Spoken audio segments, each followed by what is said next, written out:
Everyone, welcome to Prince education channel. Friends, यहाँ पर आज हम लोग बात करेंगे क्लास 10 आर.एस. अग्रवाल की बुक से ट्रिग्नोमेट्री यूनिट का हाइट एंड डिस्टेंस वाला चैप्टर। सो उससे क्वेश्चन नंबर 1 एंड 2 हम लोग यहाँ पर स्टडी करेंगे। जैसे कि आप जानते हैं आर.एस. अग्रवाल की बुक में इस ईयर चेंजेस हुए हैं। So page number 656 new edition आपका आया है। इस पेज नंबर 656 पर आपको क्वेश्चन नंबर 1 दिया हुआ है। हम लोग यहाँ पर वो क्वेश्चन सॉल्व करेंगे। सो ये आपके लिए बहुत ज्यादा इंपॉर्टेंट है। सो आइए देख लेते हैं। सबसे पहले हम बेसिक कंसेप्ट स्टडी कर लेते हैं। सबसे पहले हमें एक चीज देखनी है कि एंगल ऑफ एलिवेशन क्या होता है एंड एंगल ऑफ डिप्रेशन क्या होता है। पूरे हाइट एंड डिस्टेंस में आपके दो पॉइंट यूज होते हैं, angle of elevation and angle of depression. ठीक है, ये आपका एक सरफेस होता है जिसपे आपके एक पॉइंट O दिया हुआ है। इस पॉइंट से अगर आप ऊपर की ओर देखते हैं, अपर लेवल की ओर देखते हैं, मान लिया यहाँ पर एक कोई पॉइंट P है, इसकी ओर देखते हैं, सो ये जो आपका O से P पॉइंट की ओर एक लाइन बनती है, ये सरफेस के साथ जो एंगल बनाती है थीटा, इसे आप बोलते हैं एंगल ऑफ एलिवेशन। ठीक है, इसे हम क्या बोलेंगे? Angle of elevation, right. And इस पॉइंट से अगर हम डाउन लेवल की ओर देखते हैं तो इस सरफेस से जो एंगल बनता है थीटा, इसको हम बोलते हैं एंगल ऑफ डिप्रेशन। क्या बोलेंगे इसको हम? Angle of depression.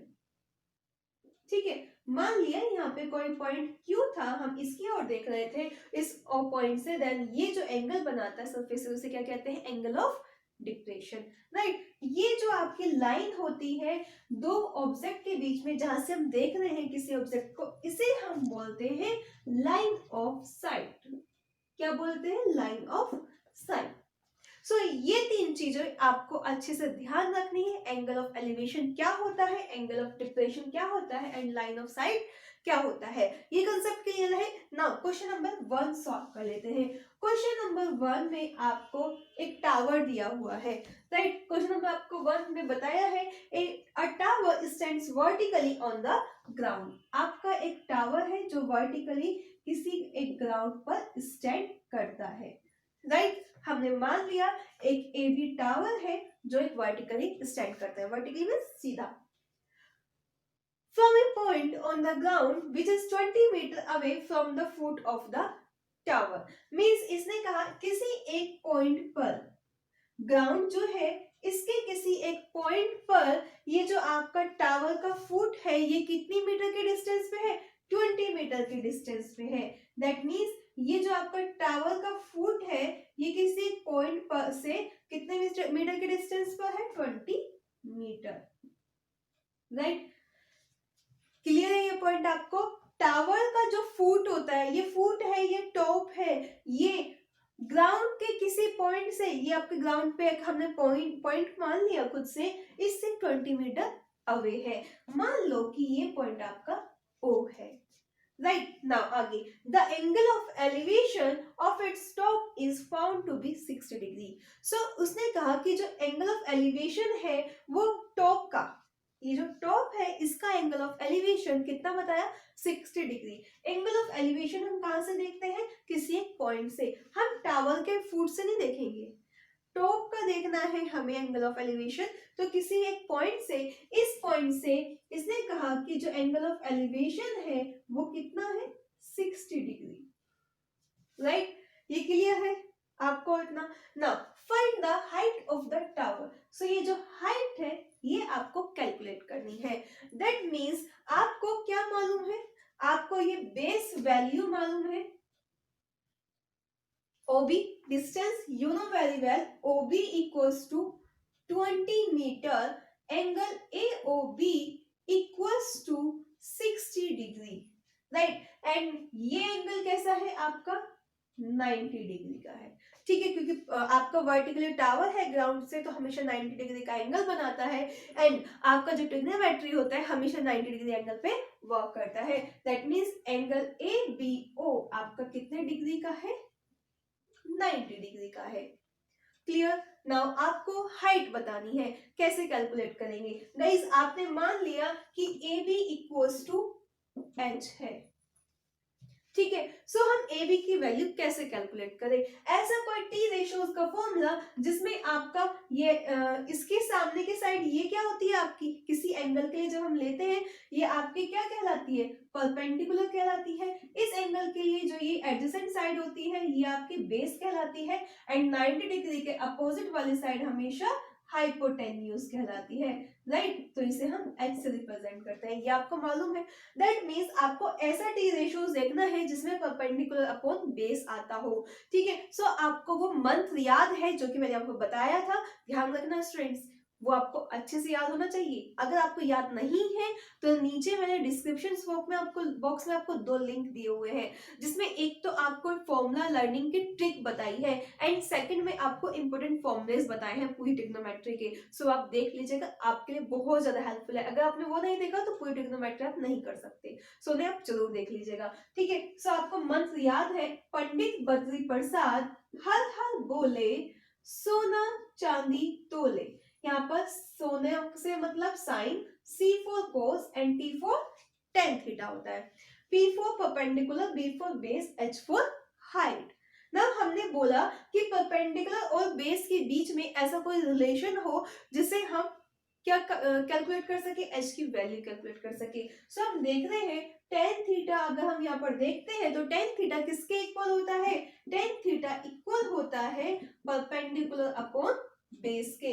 So perpendicular इस एंगल 60 डिग्री के लिए, टेन 60 डिग्री के लिए परपेंडिकुलर क्या है आपका, ए बी है, एंड बेस क्या है आपका, OB है, राइट। नाउ अब हम यहाँ पर वैल्यू पुट कर देते हैं, AB की वैल्यू H एंड OB की वैल्यू 20 दी हुई है, क्लियर। नाउ टेन 60 डिग्री की वैल्यू बता देंगे आप, नहीं याद है, क्यों नहीं याद है गाइज, आप याद कर लीजिए। नीचे मैंने आपको एक लिंक दिया हुआ है जहां पर मैंने आपको ट्रिग्नोमेट्री लर्निंग ट्रिक का अलग से स्पेशल बताया हुआ है, किस तरीके से आप लर्न करेंगे, देख लीजिएगा। अगर आपको नहीं याद है तो 100% याद कर लीजिएगा, क्योंकि एग्जाम में क्वेश्चन आता ही आता है इससे। सो टेन 60 डिग्री की वैल्यू होती है आपकी √3, that means H upon 20, √3 equals to H upon 20. Now solve करेंगे, H equals to 20 into √3. So 20 into √3 की वैल्यू आपको बोला गया है, आपको क्या लेनी है, 1.732, क्लियर। नाउ मल्टीप्लाई कर देंगे, 2 to the 4, 3 to the 6 and 17 to the 34, that means point कहां लगेगा आपका, 34.640। सो H की वैल्यू आ गई आपकी 34.640, क्योंकि आपको यूनिट मीटर में दी हुई थी यहाँ पर बेस की, तो ये भी वैल्यू आपकी मीटर में होगा, right. This will be your answer. So इस तरीके से हम पूरा क्वेश्चन सॉल्व कर सकते हैं। आई होप आपको अच्छे से समझ आ गया होगा, ये क्लियर हो गया होगा किस तरीके से हमने कैलकुलेट किया, ठीक है। नाउ इसी तरीके से क्वेश्चन नंबर 2 सॉल्व कर लेते हैं, आइए देख लेते हैं। क्वेश्चन नंबर 2 आपको दिया हुआ है, a kite is flying at a height of 75 metres from the level ground, ठीक है, attached to a string inclined at 60 degree in the horizontal, find the length of the string assuming that there is no slack in it, ठीक है। सबसे पहले slack का meaning जान लेते हैं। स्लैक का मतलब ढीलापन, ठीक है, वो बिल्कुल स्ट्रेट है, कोई ढीलापन नहीं है।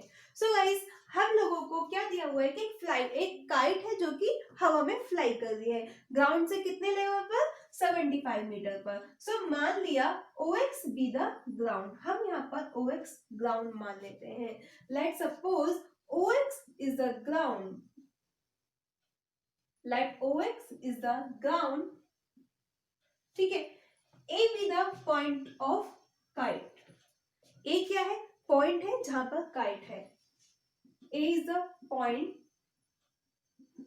Of kite, O is the point of observer, O क्या है, पॉइंट है जो कि जहां से कोई ऑब्जर्वर ऑब्जर्व कर रहा है, O is the observer point,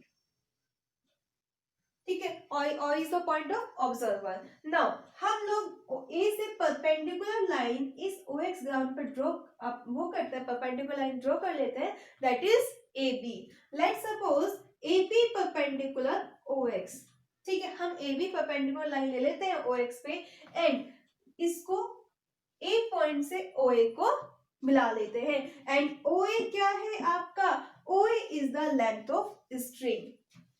OA क्या होगा? Length of string.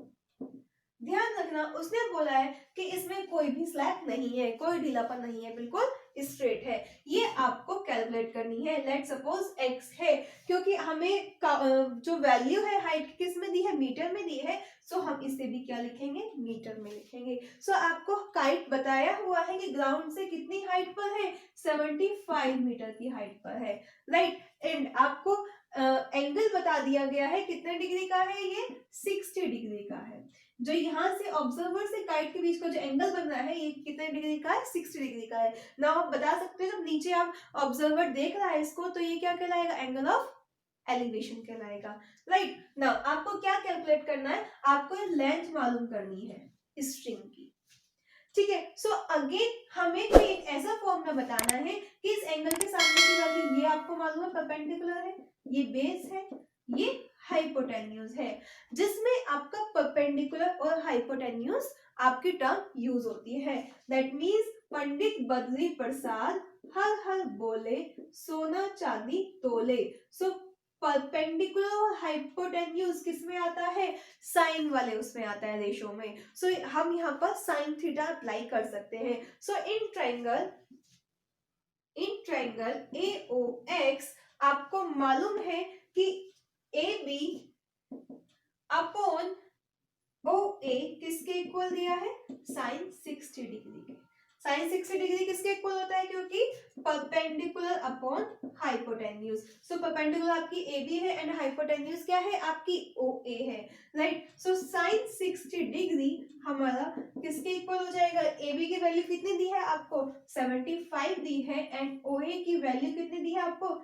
X दी है, ठीक है ना। साइन 60 डिग्री की वैल्यू मालूम है आपको? यस मालूम है, √3/2 होती है। सो पुट कर देते हैं, √3/2 equals to 75/x। Now solve कर लेते हैं, x equals to 75 into 2/√3, right. जब हम इसको सॉल्व करेंगे तो 75 टू आपको मालूम है 150 होता है एंड √3 की वैल्यू आपको क्या दी है? 1.732 दी हुई है, क्लियर। नाउ अब इसको जब डिवाइड करेंगे तो वैल्यू आ जाएगी 86.6 मीटर, क्लियर। इस तरीके से आपकी x लेंथ ऑफ स्ट्रिंग की वैल्यू आ गई 86.6 मीटर। सो गाइस इस तरीके से क्वेश्चन नंबर 2 भी आपका कंप्लीटली सॉल्व हो जाता है। आपने देखा किस तरीके से हमने लेंथ ऑफ स्ट्रिंग कैलकुलेट कर ली है। बहुत इजी है, सिर्फ क्वेश्चन को स्टेप बाय स्टेप आपको रीड आउट करना है, देन डायग्राम को ड्रॉ करना है, वैल्यू को पुट करना है एंड देन जो आपसे पूछा है वो आपको कैलकुलेट कर लेना है। ओके, इस तरीके से हम सभी क्वेश्चंस कर लेंगे। अदर क्वेश्चंस ऊपर आई बटन पर क्लिक करके प्लेलिस्ट में जाकर देख लीजिएगा, आपके लिए बहुत ज्यादा हेल्पफुल है।